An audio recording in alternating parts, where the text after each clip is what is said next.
Bonjour à tous et bienvenue dans la Taverne du Gamer. Je suis Kira avec une voix normale cette semaine, accompagné de Sid. Bonjour Sid, comment vas-tu ? Salut Kira, bonjour à toutes et à tous. Ça fait plaisir de te retrouver avec ta voix d'homme et puis ta voix de petit enfant enrhumé. Exactement. Et t'as plus de fièvre, c'est bon ? L'épisode va être normal aujourd'hui, tout va bien ? Voilà, j'ai plus de fièvre. Bon, j'ai toujours un peu mal à la bouche, mais ça passera d'ici quelques jours, je pense. Mais sinon, ça va. Qu'est-ce que t'as fait cette semaine, toi ? Cette semaine, écoute Kira, j'ai pas fait grand-chose, hein. Semaine de travail oblige. Donc j'ai en fil rouge, j'ai toujours mon Golden Sun qui me quitte pas et qui est bien pratique sur la Switch pour jouer un petit peu le soir dans le train, etc., dans les transports. Donc Golden Sun à fond, et en même temps je lis le livre de sœur d'édition dédié à Golden Sun, donc un ludothèque, les plus petits volumes de sœur d'édition, qui me permet vraiment, si tu veux, d'être à fond Golden Sun, dans le lore, dans tout ce que le jeu a proposé d'assez riche. Et c'est vrai que pour un jeu Game Boy Advance, il y a tellement de choses à dire sur Golden Sun. Et j'ai commencé un animé aussi, dont j'ai déjà oublié le nom. C'est que c'était passionnant.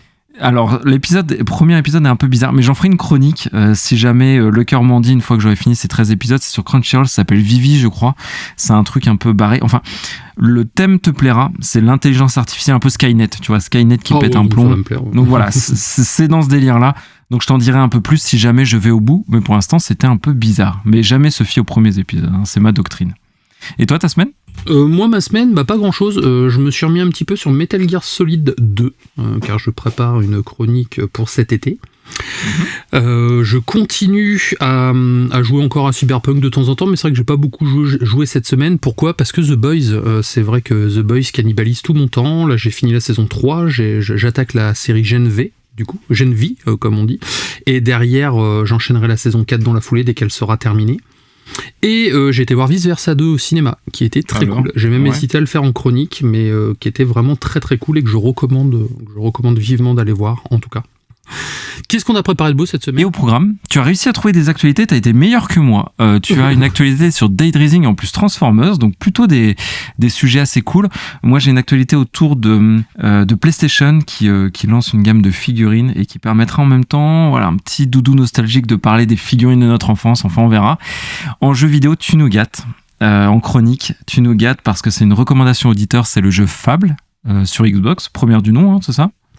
C'est ça, le premier Fable qu'on nous a demandé plusieurs fois, et c'est vrai que j'avais promis de le faire, et là c'était l'occasion. Donc. Et le sujet hors sujet, c'est ce que j'aime moi en sujet hors sujet, c'est un HS qui parle de jeux vidéo. C'est un manga, donc Dark Souls Redemption, que j'ai juste à côté de moi, que je tiens dans ma main en vous parlant.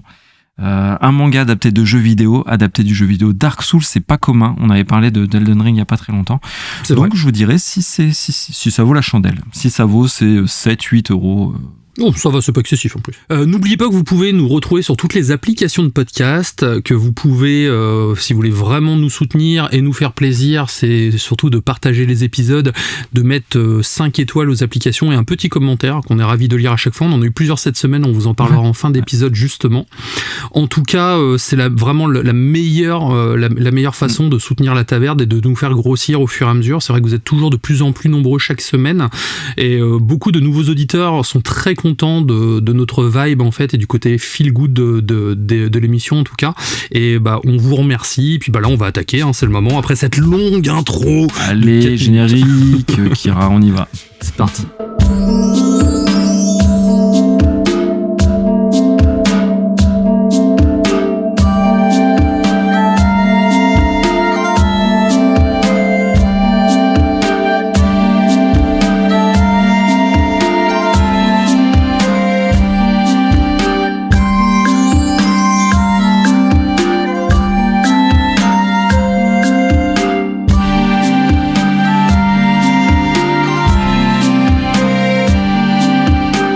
On va parler de Dead Rising.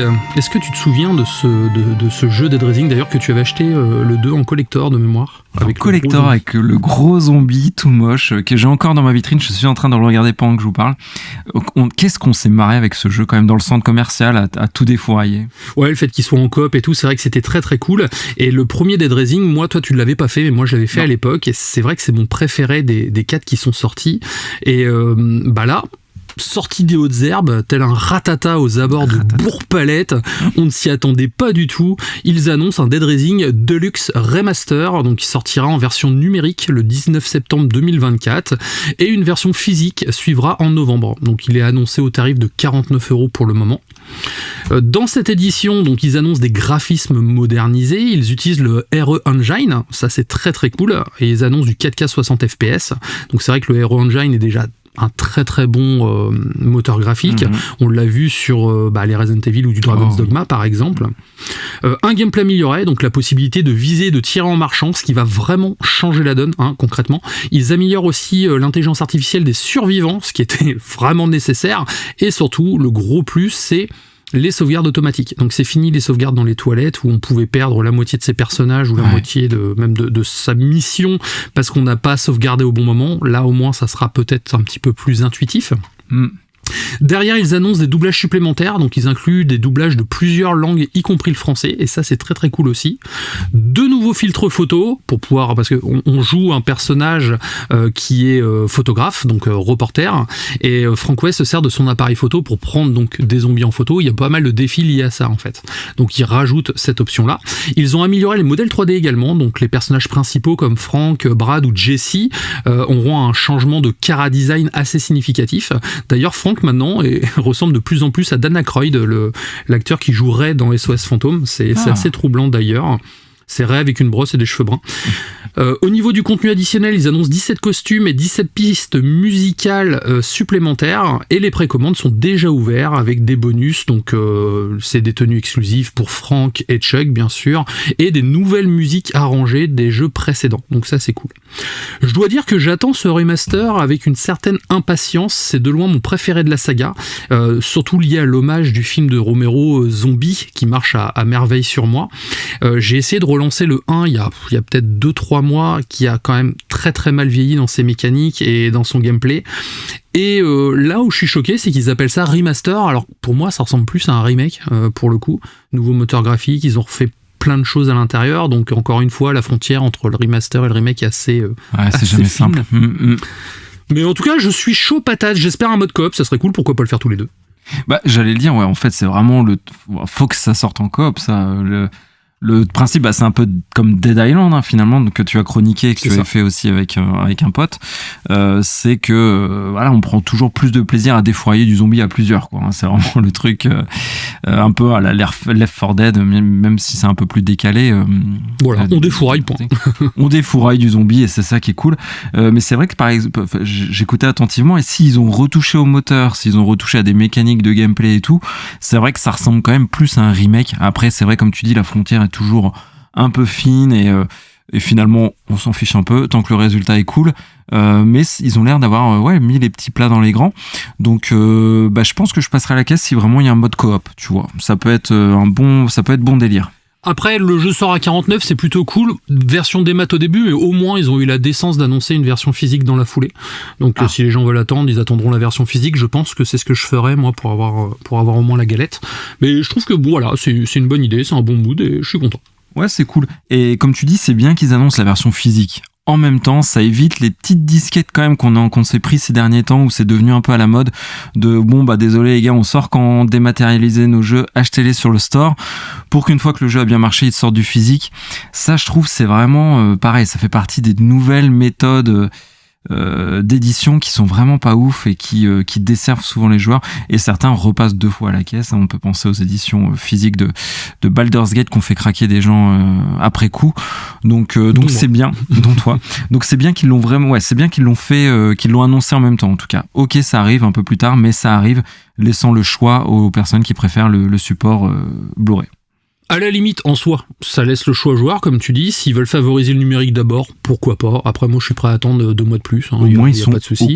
Mais voilà. Mais au moins, si c'est ça l'avenir du jeu vidéo physique 2 mois après, moi, en soi, ça me va tant qu'il y a toujours mon support physique. Eh bien, continuons dans ce qui est physiquement, en tout cas palpable, si je puis dire, parce qu'on va parler de figurines cette fois-ci. Est-ce que c'est une réelle surprise? Pas vraiment, je trouve, parce que ça s'inscrit, on le verra dans la partie analyse un petit peu de l'actualité, mais PlayStation donc met en avant ses grosses licences, on le sait, ils investissent beaucoup là-dessus, et ils sortent une gamme de figurines, donc il y a 5 figurines pour l'instant, en partenariat avec Spin Master. Donc Spin Master, c'est une marque comme ça à la volée on connaît pas, sauf que sans le savoir on a tous vu ce logo sur des jouets pour enfants, donc dans les très grandes enseignes, parce que Bakugan c'est Spin Master, parce que les jeux actuels Lego DC en grande surface, vraiment les jeux entrée de gamme, c'est du Spin Master. Aussi des voitures télécommandées qui peuvent se retourner avec des grosses roues, c'est Spin Master. En tout cas c'est un géant du marché du jouet. Vraiment du jouet, pas tant de la figurine collection haut de gamme, c'est plutôt du jouet vraiment bon marché et plutôt en masse qui inonde. Ce qui explique la qualité des figurines. Ce qui explique le positionnement tarifaire et la qualité en effet des figurines. Donc il lance une gamme donc avec 5 figurines, je disais, il y a Alloy donc qui serait aux alentours de je dis il serait parce que pour l'instant c'est ouvert que sur des sites marchands étrangers, mais on serait dans les 55-60 euros, avec 42 articulations et 12 accessoires. Donc pourquoi je cite les articulations et les accessoires, c'est que c'est la figurine qui en est dotée le plus en effet, parce que les autres, donc il y a Varl, donc ça c'est dans Horizon Zero Dawn, Horizon, il y a Atreus, Kratos et Jin Sakai. Donc le Jin Sakai, c'est certain, il passe à la caisse, lui en plus c'est le plus réussi je trouve de tous. C'est le plus réussi, c'est vrai. Ouais. Qui eux, ces 4 derniers, donc Varl, Atreus, Kratos et Jin Sakai, ont un peu moins d'articulation. Ils ont 2 à 5 accessoires, donc ils sont au prix de 33 €. Ce qui est un prix finalement assez entrée de marché quand même, parce que les figurines articulées, déjà, on aime ou on n'aime pas. Il y a vraiment 2 écoles. Moi, je sais que j'aime beaucoup les figurines articulées. Il y en a plein qui aiment pas du tout ça. Je parlais avec une personne qui suit beaucoup la taverne, donc Mika Chassier, son pseudo, qui aime pas du tout les figurines articulées, et je comprends. Moi je sais que j'aime bien parce que ça permet dans la vitrine, tu sais, j'ai plein de figurines, donc de changer un peu les poses, de faire des trucs un peu dynamiques, un peu sympas, mais une vraie figurine articulée au Japon, avec la marque Figma, qui est vraiment la marque over the top que j'adore, une très très bonne marque. On est à plus de 100 € tout de suite la figurine articulée. Donc là tu as raison. On est sur une qualité entrée de gamme en termes de figurines, avec un positionnement tarifaire entrée de gamme aussi, qui vise, je pense vraiment, comme je disais, à diversifier un petit peu, vendre du produit, faire parler de la licence. Peut-être le jeune public aussi, qui n'a pas forcément les moyens de s'acheter des gros collectors ou des grosses figurines, ça leur permet d'avoir la figurine de leur perso préféré à moindre coût. En fait, c'est un peu ce que j'allais dire, Kira, parce que donc oui, faut vraiment totalement assumer, je pense, on est sur de l'entrée de gamme avec des coûts pas très chers. Après 30-50 €, c'est une somme pour certaines personnes, mais sur le monde de la figurine, croyez-moi, c'est vraiment pas cher. Et ça permet malgré tout, avec la qualité que ça comporte, donc la peinture est un peu brillante, les détails, les visages, c'est pas oufissime, mais ça permet quand même à moindre coût, pour des adultes, d'investir et de faire une petite vitrine sympa ou une petite figurine qui traîne dans un coin un peu cool, ou pour des enfants, en tout cas, de les maltraiter, de leur faire vivre des aventures dans le bain ou autre. Donc voilà, je trouve le positionnement, moi, plutôt assez bon. J'avoue, c'est bien en tout cas de détendre un petit peu les licences, ces vendeurs, et moi je trouve que c'est plutôt un bon move, bien que moi je suis plutôt sur de la Figma, sur des figurines un peu plus haut de gamme, mais ça c'est plutôt goût évidemment personnel. C'est vrai que moi je suis plus figurine statique, non articulée du coup. J'en ai qu'une seule articulée à la maison, je suis en train de regarder, c'est la Belzébulb que j'ai eu dans mon collector de Sandland, qui pour le coup est très très belle. D'ailleurs j'ai vu qu'ils ont sorti les 2 autres personnages, je pense que je vais les prendre également pour la déco. Par contre ce que j'aime beaucoup avec cette figurine, c'est le nombre de positions qu'on peut faire en fait. Moi j'ai mis position bras croisés, la cape en arrière, et c'est vrai que ça donne quand même un petit style qui est assez sympatoche quoi. Ouais, donc c'est pour ça les figurines articulées, tu vois, je leur trouve un intérêt quand même, mais encore une fois, je comprends que voir les articulations, c'est pas très glamour. Soit ça donne un style très cool comme ta figurine à toi, parce que c'est en plus assez cartoon, ça passe bien. Quand on est sur du plutôt photoréaliste, un Kratos où on voit toutes les articulations, c'est ça qui m'embête un peu, là c'est du dessin animé quoi. C'est moins sexy. Mais par contre, moi, quand j'ai vu cette actualité, ça m'a fait penser à quelque chose qui a toute mon enfance, où on a vécu avec, tu sais, des dessins animés à foison, qui avait pour but de vendre des jouets, vendre des figurines. C'est vrai. Donc là, c'est le petit moment de nostalgie. C'est vrai que c'est un peu notre credo finalement à la taverne. On se rend bien compte que vous êtes comme nous un peu nostalgique de la vieille époque. Mais Kira, moi je te cite mes licences de figurines de jouets de mon enfance que je préférais. Tu as complété, t'en as certainement. Tortue Ninja, je pense qu'on est tous les deux sur le credo. Tortue Ninja, Tortue Ninja, ouais. Avec en plus, moi j'avais les figurines, tu sais que tu pouvais les faire rentrer dans la carapace et faire une vraie petite tortue. Et il m'en reste une d'ailleurs, moi il me reste un Raphaël de cette époque. Il me reste un Donatello moi de cette époque. J'avais Street Shark aussi que j'ai toujours, tu sais les requins là qui faisaient du rock. Ah, les requins, carrément. Avec des grandes coupes rock'n'roll et tout. Il y avait les motards de l'espace que j'avais aussi. Les Biker Mice. Une petite souris là, j'avais une souris grise avec la moto et tout, c'était assez cool. J'avais un collègue qui ressemblait beaucoup à un Biker Mice d'ailleurs, c'est très méchant ce que je suis en train de dire, mais physiquement, on l'appelait le motard de l'espace. Tu viens de te rendre compte en disant que c'était pas ouf ce que tu disais. Ouais. Je suis un monstre, je l'admets, mais il était fan en plus, hein, donc c'était assez rigolo. Voilà l'anecdote, je suis un monstre. Espérons qu'il nous écoute pas. Et aussi, je vais citer les figurines, enfin voilà, Gargoyles, forcément, vous savez que je suis très grand fan, enfin pour ceux qui suivent la Terre depuis longtemps, Gargoyles c'est le dessin animé que je préfère le plus enfant, et j'avais tout un tas de figurines aussi, et d'ailleurs que ma maman a revendu sur vide-grenier bidon, donc je suis écœuré. Donc voilà. Et toi, les figurines de ton enfance, alors dis-nous, Kieran. Alors Tortue Ninja, bien sûr, Batman. Il me reste encore quelques figurines Batman, et je dois avoir la Batmobile qui traîne dans un carton, mais Batman, bien sûr, Batman de la série animée, qui avait un lot de figurines incroyable. J'avais également SOS Fantôme, mais là j'étais très très jeune à ce moment-là, quand il y avait la série Real Ghostbusters, je crois que je devais être en CP, tu vois.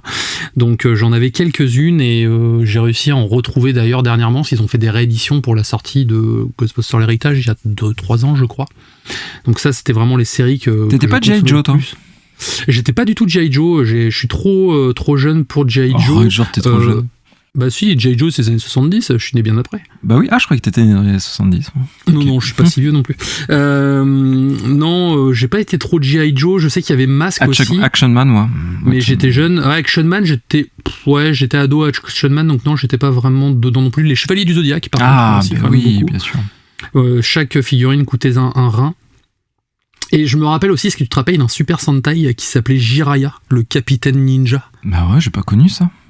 Et en fait, c'était un Super Sentai avec des ninjas, et la figurine avait pour particularité, c'est que le personnage, il était élastique, en fait, tu sais, il était un peu gluant, et tu pouvais lui mettre son armure tout autour, ce qui te permettait de lui mettre des positions comme tu veux, mais c'était pas des figurines articulées, en fait, c'était l'armure qui articulait le personnage. Ok, je vois. Ah, pas mal. Et des fois, de temps en temps, je vois combien ça coûte sur eBay, donc ça coûte une couille. Ouais.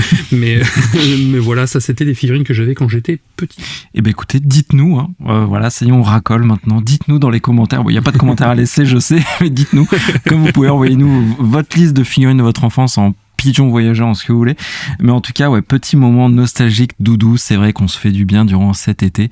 Mais en fait, voilà, quand même, ça va un lien avec ma news. C'est que je me dis que des gamins de notre époque, donc 9 ans, 10 ans, qui achètent leur Kratos articulé, peut-être que dans 20 ans, comme nous, ils seront à se dire « Ah, j'avais quand même ces figurines de mon enfance ». Et ça, je trouve que c'est bon délire, donc c'est pour ça que je favorisais le geste de PlayStation sur ce coup-là. Dans le lot, en fait, c'est con. J'aurais aimé voir une figurine, c'est Astrobot. Je trouve que ça aurait pu parfaitement coller avec les figurines articulées et tout, ou Ratchet. Et c'est dommage, ils sont partis sur les licences les plus connues et les plus réalistes. Et voilà. Et c'est vrai que moi, j'aurais bien vu du Ratchet, du Astrobot, et là, je me serais davantage laissé tenter. Parce que après, c'est vrai que dans la plupart des personnages, je suis pas spécialement intéressé. Il y a Kratos que j'aime bien, mais il est pas très joli. J'admets. Jin Sakai est très cool, par contre, donc j'attends de le voir en vrai. Bon, même Atreus. Mais à voir en tout cas. S'ils en sortent d'autres par la suite, j'espère en tout cas du Ratchet et Clank, c'est clair. Watch Dogs Movie, avec mon accent américain de film, de bande-annonce de nanar. Donc le film Watch Dogs est une adaptation du célèbre jeu vidéo d'action à la troisième personne. L'histoire se déroule dans un Chicago à notre époque, où tout est connecté par un système de contrôle central appartenant à une société privée. Donc c'est vraiment le Big Brother de maintenant. Le réalisateur français Mathieu Turi a récemment confirmé le début du tournage du film. Il est connu pour ses travaux sur le film Hostile et Méandre, que je n'ai pas vu, j'admets. Turi devrait apporter une touche assez unique et un peu plus lugubre, on va dire, à cette adaptation. En tout cas, si les producteurs ne le brident pas trop, c'est souvent le cas quand un Français va aux États-Unis, c'est plus des exécutants qu'ils ont une réelle vision de réalisation. Quand on voit le film Hitman, par exemple, Xavier Gans avait fait quelque chose de beaucoup plus trash et beaucoup plus respectueux. Je l'aime bien, ce film. Voilà, oui. Je t'assure, je l'aime bien. Et c'est parce qu'il y a Olga Kurylenko dans le film. C'est un détail, ça. En tout cas, le casting inclut Sophie Wilde, que je ne connais pas, j'admets, Dom Blitz. Lui, par contre, je le connais. Il a tenu le rôle principal du dernier Hunger Games, que je vous recommande d'ailleurs. Leur rôle spécifique n'a pas encore été annoncé. En tout cas, ça reste un mystère. Le film est produit par New Regency et Ubisoft Film et Télévision avec un budget qu'ils disent conséquent, bien que le montant exact n'a pas été divulgué. Le scénario est coécrit par Christy Leblanc et Victoria Bata. Je connais aucun de leurs travaux, j'ai été voir ce qu'ils ont fait, ça a l'air vraiment tout pourri. Donc j'espère en tout cas qu'ils sont vraiment chauds. En tout cas, ils ont annoncé qu'ils allaient faire une histoire captivante centrée sur le hacking et la surveillance de masse. Enfin, si je devais confier la réalisation d'un film Watch Dogs, moi je l'aurais confié au showrunner de la série Mr. Robots en fait, qui est, on peut dire, un espèce de Watch Dogs version série télé. Ça aurait été, je pense, plus judicieux. En tout cas, en ce qui concerne la franchise de jeux vidéo Watch Dogs, comme j'en parlais la dernière fois, elle est actuellement en pause. J'espère que ce film pourrait peut-être relancer l'intérêt de la série, parce qu'en tout cas, moi, j'aimerais bien me refaire. Ouais, on va voir un remake du premier. Tu vois. J'aimerais bien me refaire un petit Watch Dogs. Le dernier date de 2020 quand même, et que j'avais pas mal aimé. T'aimes bien toi cette licence? Ouais, que j'avais pas mal aimé. Je trouve ça changer de GTA, et puis ce côté technologique omniprésente est assez actuel, surtout dans un pays comme la Chine par exemple. Et ça permettait de dénoncer certaines choses, en fait, l'intelligence artificielle et tout, et c'est dommage en tout cas. La série là, comment ça s'appelle cette série? Tu sais de quoi je parle? Mr. Robots, celle que je t'ai parlé tout à l'heure. Non, la série, la série qui dénonce les faits de technologie et de société qui partent en live là. Ah oui, carrément, Black Mirror. Mais ouais, carrément, Black Mirror pourrait faire un bon épisode de Watch Dogs. Voilà, c'est ça que j'allais dire. Il faut un film qui mélange un peu ça, tu vois, avec une réécriture du jeu. S'il refont un jeu un peu basé là-dessus, ça peut être très cool, ouais.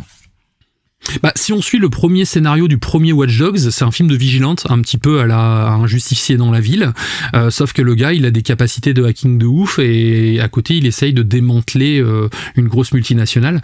Donc ça reste un scénario assez basique, mais qui était quand même assez dramatique et assez sombre par moments, et surtout un peu violent quand même, parce qu'on restait sur un film de vigilante. Là, enfin sur un jeu de vigilante. Là, en l'occurrence, j'ai peur que ce soit édulcoré comme la suite de la saga Watch Dogs, et encore une fois, ils ont pas mis le haut du panier, en tout cas en termes de réalisateur et de scénariste. Bon, je suis pas rassuré, je sais pas, c'est bizarre. Je suis pas trop rassuré. Autant le film Until Dawn aussi, qui est prévu et qui va sortir je sais pas quand. Je suis davantage chaud, moi. Voilà, c'était un peu plus rassurant sur le papier que là, parce que ça me paraît en plus beaucoup plus ambitieux. Until Dawn, je pense qu'on peut faire quelque chose de pas trop cher, tu vois, un peu ambiance glauque, horreur, un peu confiné, un peu un huis clos d'horreur. Autant Watch Dogs, faut que ça claque, tu vois. Voilà, faut que ça ils auraient dû mettre Michael Bay, quoi. Il y a de la pyrotechnie, voilà. Il y a de la course-poursuite, il y a de la pyrotechnie, tu peux pirater tous les feux rouges en même temps, ce qui crée des carambolages, et il y a un côté, faut montrer aussi le hacking et que ce soit ludique à l'image, ce qui est quand même assez difficile. Il y a très peu de films qui montrent le hacking de façon aussi ludique. Il y a le film Hacker de Michael Mann qui le montait un petit peu, bien que le film ne soit pas ouf, mais voilà, c'est ce que j'attends moi de ce genre d'expérience en tout cas. Ouais, bon, écoute, affaire à suivre. Ainsi se termine la partie news de la semaine. On a beaucoup papoté, c'est vrai. Là, on va attaquer le gros du morceau. On va parler de Fable. Donc, comme je l'ai dit tout à l'heure, une recommandation auditeur. Donc, Fable de Jean de La Fontaine, bien sûr. Exactement, de Jean de La Fontaine, c'est ça. Maître Corbeau sur un arbre perché. Tendette en sommeil, ça marche.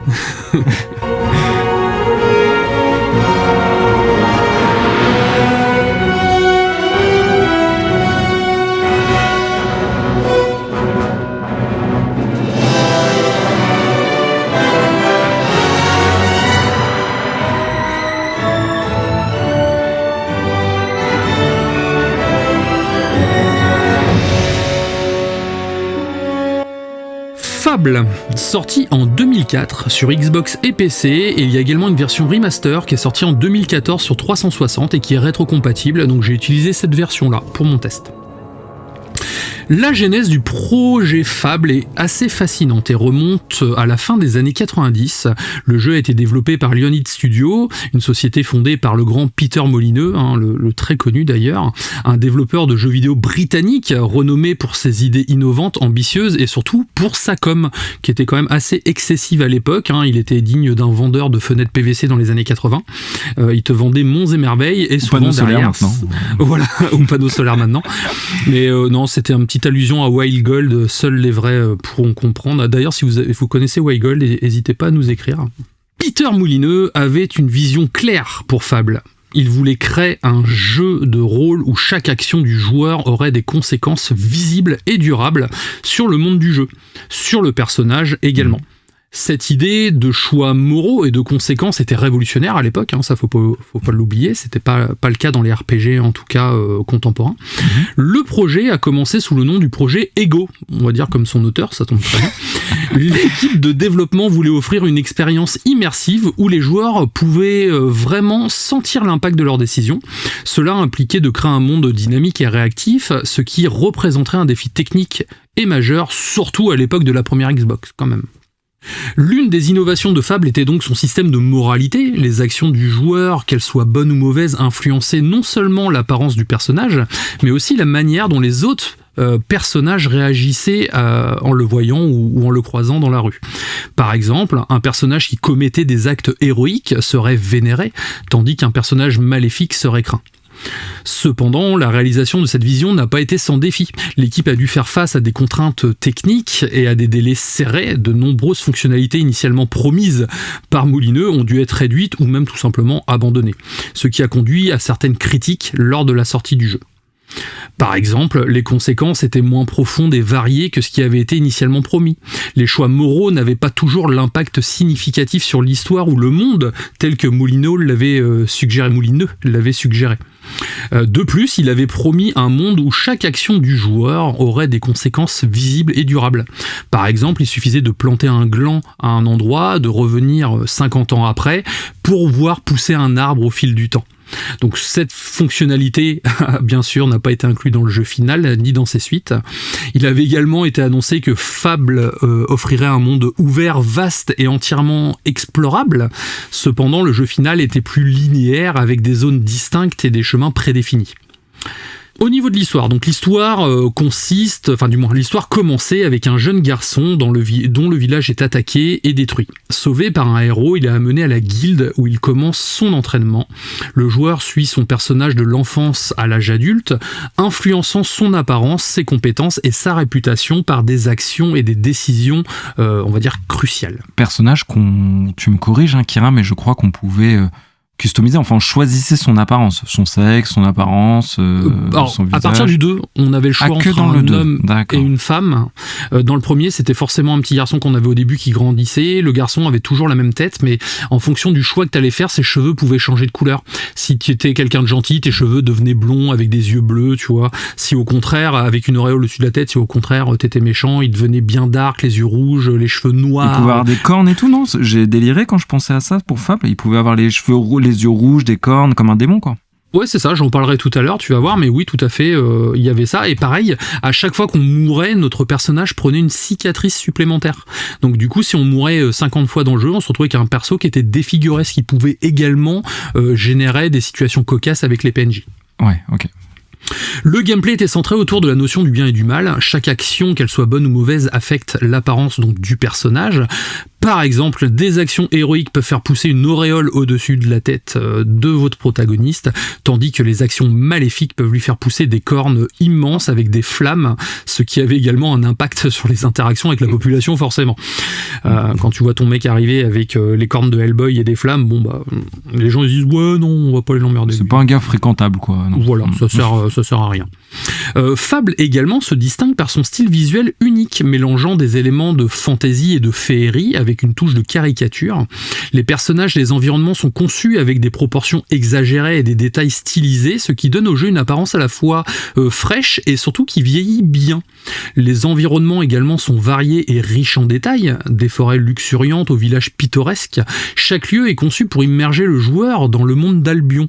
Les couleurs vives et saturées contribuent à créer une atmosphère atmosphère vivante et engageante. De plus, les personnages de Fable sont également très distinctifs. Leur apparence change en fonction donc des actions du joueur, ce qui reflète les choix moraux, mais également les PNJ, c'est-à-dire si on a un personnage qui est gentil, qui est noble, qui donne des richesses dans les villes où il va, on va se retrouver avec des personnages mieux habillés. Au contraire, on peut se retrouver avec des personnages en haillons, complètement déprimés, si on a fait des conséquences très néfastes aux alentours, en fait. Les graphismes de Fable étaient impressionnants pour l'époque et ils ont bien vieilli, offrant une expérience visuelle quand même assez agréable, surtout après tant d'années, parce que mine de rien, on est en 2024, le jeu est sorti en 2004, donc ça fait quand même 20 ans. Déjà, oh là là. Ouais, ça va vite. Là où le jeu semble daté, ce sont ces zones relativement petites et linéaires, en partie à cause des limitations techniques de la Xbox. Bien sûr, les développeurs ont dû optimiser les performances du jeu pour garantir une expérience fluide, ce qui a conduit à des environnements plus restreints et plus compartimentés. Pour gérer les ressources limitées de la console, le jeu utilise des écrans de chargement assez fréquents entre les différentes zones. Cela a permis de diviser le monde en segments plus petits et plus agréables à jouer, mais surtout ça a interrompu en tout cas mon immersion au cours du jeu. Même si maintenant on a des SSD et que les temps de chargement sont quasi instantanés, ça n'empêche qu'on voit un écran de chargement qui apparaît l'espace d'une frame en fait, et on a plus cette sensation de liberté, tout à fait. Donc avec le temps, ces zones réduites et les transitions fréquentes sont devenues quand même assez apparente, surtout par rapport au monde ouvert actuel. Les joueurs d'aujourd'hui ne sont pas forcément habitués à ce genre d'environnement. C'est vrai que maintenant c'est des environnements très vastes, continus sans interruption. C'est vrai que j'ai parlé avec 2-3 personnes sur X qui eux ont essayé de relancer Fable et ça a été très très rédhibitoire pour eux en tout cas, cette sensation de saccade. Alors, ça a vraiment nuit à leur expérience de jeu en tout cas, donc est-ce que c'est parce que je suis nostalgique et que j'ai fait KOTOR juste avant que pour moi ça m'a semblé un peu normal, mais voilà, c'est quelque chose qu'il faut quand même reconnaître. Il y a quand même le remaster qui a tenté d'atténuer ces limitations en améliorant les graphismes, ils ont optimisé les temps de chargement bien sûr, mais les contraintes de conception originale restent visibles malgré tout, ça fait aussi partie de l'identité du jeu. À partir de Fable 2 et Fable 3, les zones restent plus grandes malgré tout, mais ça reste le même principe, c'est de la zone semi-ouverte en tout cas. La bande sonore a été composée par Russell Shaw, qui ajoute une dimension immersive au jeu. Les effets sonores et la musique, donc, qui contribuent à créer une atmosphère riche et engageante, très proche de Tim Burton, donc de Danny Elfman, son compositeur. Pourquoi je parle de Danny Elfman ? Parce que c'est lui qui a composé le thème que vous avez entendu juste au début de la critique, justement. Donc vous allez reconnaître, c'est très très proche de ses compositions habituelles en tout cas. En conclusion, Fable est un jeu qui m'a profondément marqué en tant que joueur. J'ai été captivé par son monde riche et immersif, où chaque décision que je prenais avait des conséquences visibles sur mon personnage et sur l'univers qui m'entourait. La direction artistique unique, avec des graphismes stylisés et ses environnements détaillés, m'a transporté dans un monde féerique où j'ai vécu des aventures marquantes. Malgré les contraintes techniques de l'époque, Fable a réussi à nous offrir une expérience de jeu engageante et passionnante qui marche toujours en 2024, malgré quand même un certain coup de vieux. Le coup de vieux se ressent également dans le gameplay, en fait, où notre personnage est quand même assez lent, et on a aussi le syndrome, tu sais, des personnages qui font la queue avant de te taper, tu vois. Donc ça, c'est pareil, au début, ça fait bizarre. Ça existe encore en 2024, hein. Oui, c'est vrai que ça existe encore en 2024, tu me diras. C'est vrai que depuis qu'on joue à des Souls-like ou à des jeux un petit peu plus péchus, on a plus cette sensation-là en tout cas. En fin de compte, Fable reste un classique intemporel pour moi, un jeu qui a su combler innovation, créativité et immersion. Il a posé les bases pour de nombreux jeux de rôle à venir et continue d'inspirer les développeurs et les joueurs. C'est un jeu que je recommande à tous ceux qui cherchent une aventure riche et ludique. En résumé, la genèse de Fable est une histoire de vision ambitieuse, de défis techniques et de succès créatifs. Le jeu a marqué une étape importante dans l'évolution du jeu de rôle, offrant une expérience unique et qui continue d'influencer le genre aujourd'hui. Donc, il est dispo sur le Game Pass, si vous voulez vous amuser un petit peu. Fable, en une quinzaine d'heures, c'est plié. Écoute, merci, très belle chronique, hein. Moi, en fait, Kira, tu vois, j'ai jamais joué à Fable parce que j'étais pas sur Xbox à cette époque, mais j'ai toujours vu cette ambition que nos actions se retranscrivent sur le personnage comme quelque chose de tellement précurseur que ça allait marquer vraiment l'industrie du jeu vidéo, que ça allait être repris à moult reprises, que ça allait devenir un standard de l'action RPG, et en fait pas du tout. Et ça, je trouve que c'est c'est dommage parce que ça aurait pu vraiment être un héritage de Fable, parce que je trouve que, en fait, pour se rendre compte de nos choix, il y a rien de mieux que d'en voir la manifestation, et en plus sur notre personnage. Donc je trouve que c'est vraiment une des idées les plus brillantes de ces 20 dernières années en termes de RPG occidentaux, mais qui étonnamment n'a jamais été reprise. Ou pas à ma connaissance. C'est vrai, ça n'a jamais été repris, en tout cas pas dans ce genre de proportion. Il y a on va retrouver quelques petites touches ici et là dans tu sais, dans les Fallout par exemple, on pouvait faire exploser Megaton, désolé pour le spoil, on pouvait faire exploser Megaton, et derrière on se retrouvait vraiment avec une ville détruite qui avait du coup une importance sur les PNJ aux alentours, mais c'était vraiment des actions sporadiques en fait. Et on le voit pas sur notre personnage, c'est ça que je veux dire, tu vois, le voir sur notre personnage, c'est fou, je trouve. C'est ça, exactement. Mais voilà, pour la partie environnementale, en tout cas, on l'a toujours vu. Mais pour la partie physique du personnage, bah non. Moi, j'aurais aimé voir ça dans un Skyrim, par exemple. J'aurais aimé voir ça dans un Starfield. Baldur's Gate. C'était le plus récent. Baldur's Gate, je l'ai pas encore fait, mais j'aurais espéré, en tout cas, qu'on ait ce genre de choses. Et c'est ce que j'attends, du coup, du prochain Fable. En tout cas, mon Fable préféré, moi, ça reste Fable 2. Déjà, parce qu'il y a un petit chien avec nous, et c'est quand même très, très cool. Tu t'attaches vraiment à ce petit compagnon virtuel, mais ça n'empêche que ça reste une étape importante et qui n'a jamais été autant égalée, on va dire. Mais par contre, ouais, du coup, moi, je te dis, c'est le marqueur fort pour moi de Fable, de la licence. Mais du coup, j'ai pas l'impression qu'ils marquettent beaucoup là-dessus sur le prochain Fable qui a été présenté là par Xbox à de nombreuses reprises. J'ai pas trop vu ça, tu vois. Je sais pas, je suis peut-être passé à côté d'une info dans les trailers, mais j'ai pas vu. Bah moi non plus, et c'est ce qui m'embête un petit peu. Après, je pense pas qu'ils vont faire machine arrière sur certaines features. Ils ont tout le temps d'en communiquer encore, mais non, j'ai pas vu non plus. Parce que le fait qu'on puisse avoir un gars, une fille, le fait que le physique évolue à travers les âges et à travers ce qu'on a vécu, j'espère ça que fait ce sera partie de présent. l'ADN de Fable en fait. C'est vrai qu'on a vu surtout le personnage féminin dans le nouveau trailer. Je pense qu'on aura aussi son pendant masculin forcément. On a quand même le côté féerique parce que ça reste pas vraiment un jeu d'heroic fantasy parce que c'est trop lumineux pour être de l'heroic fantasy, tu vois. Je le distingue vraiment. T'as de la dark fantasy où c'est noir à la Berserk ou à la Game of Thrones. Il y a de l'heroic fantasy au Seigneur des Anneaux qui est lumineux mais un peu crado quand même par moment, forcément. Là, dans Fable, on est plus dans un univers féerique. On pourrait, à la Zelda, tu vois, où on pourrait croiser des fées, des petits personnages rigolos, tout mignons, et puis des personnages un petit peu plus vilains. Et d'ailleurs, dans le gameplay, l'inspiration de Fable 1, en tout cas, ça m'a beaucoup fait penser au Zelda qui était sorti sur 64, au Ocarina of Time ou Majora's Mask. Donc on se retrouve, tu sais, avec la croix directionnelle ou les touches qui apparaissent au coin de l'écran, en fait, pour nous dire les actions qu'on peut faire. Je vois. Ainsi se termine mon test de Fable. On va passer sur ton sujet hors sujet, qui est la critique du manga Dark Souls. Manga que tu sembles avoir apprécié, en tout cas, donc on va voir. Dark Souls Redemption, de son petit nom, qui est édité, je regarde en même temps, j'ai mon anti-sèche, c'est le manga, comme je disais, Mana Books. J'aime bien Mana Books d'ailleurs, un bon éditeur. Le tome 1 s'appelle Humanity Lost, parce que là pour l'instant il n'y a que le tome 1 de sortie. La série sera courte, je crois avoir lu que ce sera en 5 tomes, mais je suis même pas sûr de moi. J'ai essayé de retrouver l'info là avant d'enregistrer, j'ai pas trouvé. Et là où dès le début je commence à te surprendre avant même l'interlude musicale, je te surprends Kira. Parce que je vais te donner le nom du mangaka, enfin du scénariste. Il s'appelle Julien Blondel.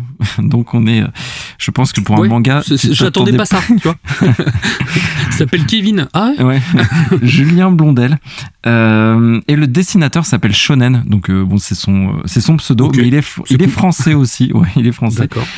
Julien Blondel, scénariste très connu, il a une très grande carrière de scénariste. C'est un ancien DJ d'ailleurs techno, et il était très engagé dans tout ce qui était jeu de rôle, rôliste.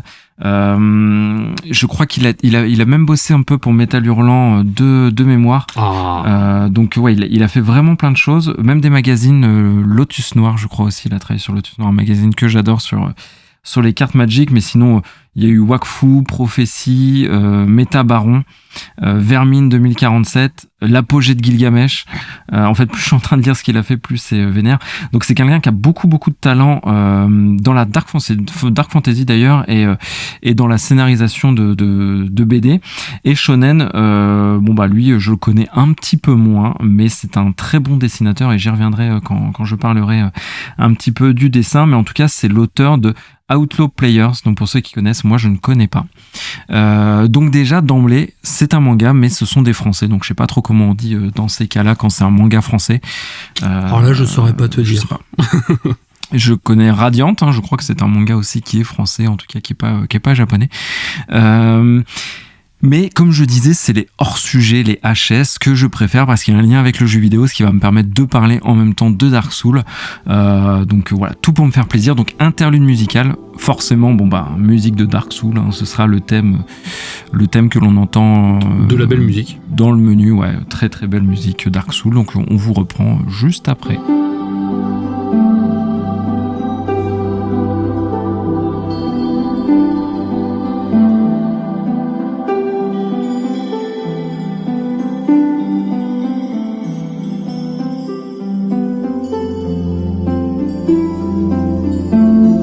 Présentation du jeu. Présentation du jeu. Je dis bien, on présente un peu le jeu quand même avant de parler du manga. Parce qu'un manga, une chronique sur un manga, ça va relativement vite. Donc j'ai meublé en parlant un petit peu du jeu et parce que ça me fait plaisir aussi. Mais Dark Souls, pour moi, et pas que pour moi, c'est vraiment, je pense, un jeu qui a marqué profondément l'industrie du jeu vidéo. C'est pour ça qu'on se mange autant de jeux Souls-like, parce que Dark Souls a créé son genre presque avec ses codes. Comme c'est Doom. vrai qu'il a créé son genre à part entière, tout à fait. Dooms-like, Quake-like, Diablo-like, et il y a Souls-like. Donc Dark Souls a vraiment créé son genre à part entière. Pour moi, dans les jeux que je dis modernes, parce que moi je mets pas encore en fait Kira, ça pourrait être objet d'un débat aussi quand on aura un peu plus de temps, mais je mets pas encore Dark Souls dans du rétro gaming. Pour moi, rétro gaming, ça s'arrête à la PS2. À partir de l'ère PS3, je considère qu'on est encore dans du jeu moderne. Après ça, chacun son truc, tu vois. Oui, c'est vrai, ça se tient. Certains mettent déjà la 3.6, la Xbox 360 dans du rétro gaming. Moi, je sais pas, j'ai du mal à considérer ça encore comme du rétro gaming. Ah, tu sais, quand même, la 360, elle a quand même un sacré paquet d'années, donc c'est vrai que, on peut dire que c'est du rétro gaming. La PS1, oui, c'est sûr. Ouais, 360. Pour moi, c'est encore dans du jeu moderne et c'est vraiment, aujourd'hui, Dark Souls, mon jeu préféré. Encore une fois, le numéro 1 des jeux modernes. Toi, c'est Elden Ring, moi, c'est Dark Souls. Mon jeu de cœur, que je suis capable vraiment de faire en boucle. Le jeu, il me transporte, il m'inspire, je m'évade vraiment. Et j'ai le sentiment d'être un joueur vraiment quand je joue à Dark Souls. Enfin, c'est indescriptible ce que ça procure. Et de toute façon, c'est pour ça que ça cartonne autant. C'est que les gens qui y touchent se rendent compte que finalement, c'est vraiment très cool. Donc, l'essence du jeu vidéo, vraiment cette licence, et c'est de la dark fantasy qui en plus a une énorme singularité en termes de narration. C'est pour ça que je parle un petit peu du jeu avant de parler du manga, parce que ça me semble être extrêmement dur à adapter en une œuvre de manga, parce que la narration, elle est, comme j'aime le dire, c'est une narration qui est suggérée. C'est vrai, c'est une narration par l'objet, par le décor. C'est notre sens de l'observation qui va nous expliquer le lore du jeu sans qu'on nous le raconte en fait. Tout tel un archéologue. Arrête de me voler ce que j'ai écrit là, Kira, mais en fait c'est la narration que je trouve la plus jeu vidéo qui existe, parce que en fait c'est une narration qui est à l'initiative du joueur. On ne s'arrête jamais de jouer durant cette narration. Il n'y a pas de scène cinématique, le jeu ne s'arrête pas pour nous raconter quelque chose. Il faut par contre, il y a très peu de boîtes de dialogue, il faut en fait regarder les décors, comprendre où on est, regarder même le chara design des monstres qui vont nous donner des indications. Quand tu récupères des objets, il faut lire la description des objets, ça te donnera des indications sur à qui l'objet a appartenu, son histoire. En fait, c'est de la narration qu'il faut vraiment aller chercher. Et c'est une narration qui en plus est cryptique, donc qui est prompte à être adapté, imaginé par le joueur. En fait, c'est libre d'interprétation. C'est ça que je voulais dire précisément. C'est que c'est une narration qui est assez dense, parce qu'il y a beaucoup de lore, il y a beaucoup de choses, c'est très dense. Attention, il y a plein de choses à raconter avec les jeux Dark Souls, mais c'est toujours un peu dans une frontière de compréhension où le joueur se fait un petit peu son idée de l'univers, son interprétation, même son rôle dans le jeu. Moi, je m'étais inventé mon histoire dans Dark Souls. C'est ce que je fais aussi dans Elden Ring, c'est pareil, j'aime bien m'inventer. Alors déjà dans les jeux narratifs, j'aime bien m'inventer mes histoires, alors dans un jeu comme ça, c'est bac à sable. Ouais, c'est ça que je trouve génial. C'est un peu, bon, l'archéologue, je ne reprendrai pas la métaphore, mais moi je parlais aussi de puzzle narratif où tu vas aller toi glaner des informations. Et après, tu vas reconstituer ton puzzle et s'il est un peu abstrait, le reste, c'est ton imagination qui va faire le travail.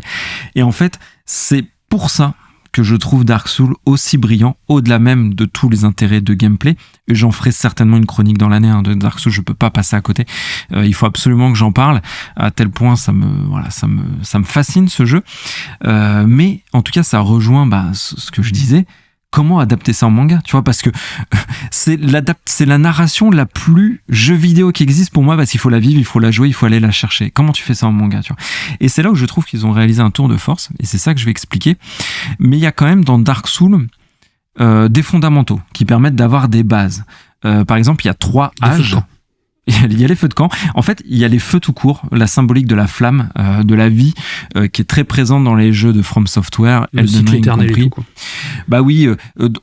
Dark Souls précisément, il y a 3 âges. Donc l'âge des anciens, c'est l'âge des immortels, l'âge des dragons, qui arrive ensuite l'âge du feu, où c'est là que les créatures commencent à être plus diversifiées, à devenir mortelles. Et il y a l'âge des ténèbres, qui est la fin de tout, en fait, où il y a plus rien finalement. Donc il y a ces 3 âges, et en fait, les thèmes forts de Dark Souls, c'est ça en fait. C'est la vie, la mort, c'est l'espoir, le désespoir, c'est un petit peu tout ça. Et c'est des fondamentaux assez présents pour justement en faire un manga. Donc, le pitch du manga, du coup, ça commence par quelques petites phrases que je vais vous lire. Je vais essayer de prendre ma voix d'ASMR, tu sais, Kira, pour faire des petits frissons quand vous écouterez ça dans votre lit. Donc non, je plaisante, je vais pas faire une fois chelou, mais donc ça dit: la nuit est revenue, le dernier dragon est tombé, avec lui l'espoir est mort, il ne reste que des braises dans le néant. Quelques âmes égarées dans les cendres de l'oubli, les dernières étincelles de notre humanité perdue. Et en fait, ça, ce sont T'aurais pu faire une voix de bande-annonce, quand même. Ouais, j'aurais pu un peu mystérieuse et tout. De crooner et tout. Ouais. Mais je fume pas, donc ma voix... Le feu éternel, toi, un truc comme ça. Ouais. La nuit est revenue. Bref, ça va devenir malaisant pour vous. Mais en fait, tout y est. En fait, j'ai dit en 5 phrases, si vous avez attentif, j'ai appuyé sur quelques mots forts: l'espoir, les braises, les cendres de l'oubli, les étincelles, l'humanité perdue. Et en fait, c'est ça que le manga va s'attacher à faire, c'est reprendre les fondamentaux que j'ai expliqués, mais en ajoutant une narration. Parce qu'on va suivre finalement une vraie histoire. Donc on a c'est une héroïne d'ailleurs. Donc assez sympa. Moi j'aime bien jouer aussi une nana dans Dark Souls. Donc là c'est une héroïne qui renaît. Donc qui est c'est pas son prénom, René, j'ai anticipé ta vanne pourrie. Je n'allais pas la faire. Ouais, je suis sûr que tu allais la faire. Et donc elle était morte, en tout cas plus vivante du coup, puisqu'elle renaît. Elle renaît comme la symbolique de la flamme qui renaît, qui s'allume. Donc ce personnage symbolisant la vie dans un monde où elle est perçue de façon un petit peu plutôt morte, vue pas de la même façon que nous. Et ce personnage se fait poursuivre par la guilde des gardiens des écailles.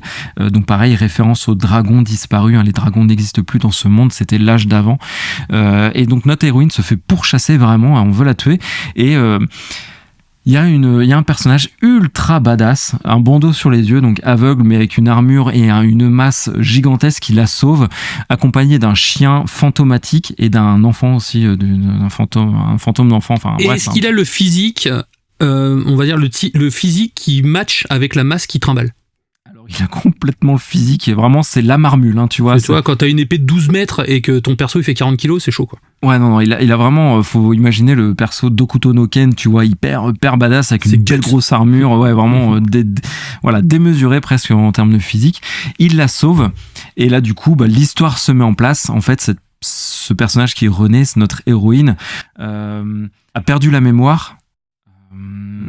Et sans trop en divulguer, elle a fait des choses par le passé qu'elle va commencer à découvrir, à se remémorer et à voir les conséquences de ses actions. Et j'en dis pas plus parce que vraiment, c'est ça qui dénote tout de suite beaucoup avec ce manga par rapport à ce que j'expliquais avant de Dark Souls, c'est qu'ils se sont émancipés vraiment du jeu vidéo en faisant quelque chose d'assez scénarisé, on a envie de connaître cette héroïne, là où on joue normalement dans le jeu, à proprement parler, une carcasse, c'est comme ça qu'on nous surnomme dans le jeu, pas de passé à rien, on joue comme ça et on est balancé dans cet univers. Là, notre héroïne a un background, a des choses à raconter, raconter, a des éléments un petit peu dramatiques, et ça donne beaucoup de consistance à cette œuvre. Donc tu vois comment le manga s'émancipe tout de suite de la proposition narrative du jeu vidéo, et ça j'aime beaucoup, cette idée. Oui, c'est vrai que c'est bien en fait, ça permet, il utilise son médium pour raconter son histoire en fait. On n'est pas sur une transposition du jeu vidéo, surtout que c'est un jeu difficile à transposer, mais il va vraiment utiliser les qualités du médium manga pour expliquer, explorer le lore de l'univers. Quoi. En fait, je pense qu'on fait trop de chroniques ensemble maintenant, Kira, tu anticipes tout ce que je dis. Donc c'est exactement ça. Déjà dans la partie analyse, j'avais parlé d'Elden Ring qui avait pris un contrepartie tout à fait différent, le manga que j'ai pas trop aimé, très humoristique, un peu décalé. Moi ça fracassait un peu trop le lore quand même d'Elden Ring qui est sérieux, dramatique, qui se pose là quoi. Tu joues Elden Ring, bon, t'as un truc quoi. Là ils ont un peu démystifié le truc en faisant quelque chose de très rigolo dans le manga d'Elden Ring. Là pas du tout. On reprend les fondamentaux. On reprend l'univers tel qu'il est et on y ajoute une histoire qui colle plutôt bien. Donc ça, c'est ce que j'ai aimé. Aussi, il n'y a pas de fanservice un peu abusé. Il n'y a pas de référence à des armes, des trucs. Enfin, c'est vraiment... c'est pour l'instant vierge de tout fanservice. Pareil, je trouve que c'est bien. Autant j'aime parfois le fanservice, autant quand il n'y en a pas du tout, c'est bien aussi parce que je trouve que le manga vit. Il se suffit à lui-même. Il se suffit à lui-même, et c'est pour ça que je peux vraiment le recommander à quelqu'un qui a jamais joué à Dark Souls. Mais par contre, à contrario, même s'il n'y a pas de référence directe, même s'il n'y a pas de fanservice, même si c'est pas la même narration, c'est fou ce que je vais dire, mais j'ai lu le début. 3 pages, j'avais envie de jouer au jeu. Ils ont réussi tout de suite à me plonger dans l'univers de Dark Souls. Donc c'est un vrai tour de force. C'est là qu'on voit l'expérience de Julien Blondel à la scénarisation, au scénario, pardon, et Shonen qui est un grand fan des jeux From Software. Donc il y joue et ça se sent qu'il y joue parce que moi, en tant que joueur, tu vois, tout de suite, je te dis, je m'y suis retrouvé. J'avais envie de jouer au jeu aux 3 premières pages. Donc en ça, c'est extrêmement bien fait. Et encore une fois, on peut tout à fait le conseiller à quelqu'un qui n'a jamais joué à Dark Souls. C'est là où il y a un vrai tour de force, beaucoup plus qu'au manga d'Elden Ring. Et enfin, la dernière partie d'analyse, c'est celle que tu as donnée.